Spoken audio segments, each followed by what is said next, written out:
తాళరేవు మండలం సుంకరపాలెం నల్లం హైస్కూల్లో వినాయక చతుర్థి మహోత్సవాలు ఘనంగా జరిగాయి. నల్లం విద్యా సంస్థల చైర్మన్ నల్లం నాగబాబు, ప్రవీణ మరియు డైరెక్టర్ ఆకుల నాగలక్ష్మి పర్యవేక్షణలో ఈ వేడుకలు జరిగాయి.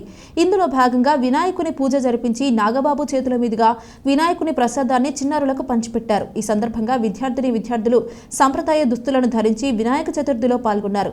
ఈ వేడుకల్లో భాగంగా పలు సాంస్కృతిక కార్యక్రమాలు నిర్వహించారు. విద్యార్థులు తమ నృత్యాలతో, గానాలతో అందరినీ అలరించారు. అనంతరం నల్లం నాగబాబు దంపతుల చేతుల మీదుగా వినాయకుని ప్రతిమలు విద్యార్థులకు అందజేశారు. ఈ కార్యక్రమంలో నల్లం హైస్కూల్ ప్రధానోపాధ్యాయులు డి సుబ్బారావు మరియు ఉపాధ్యాయ బృందం పాల్గొన్నారు.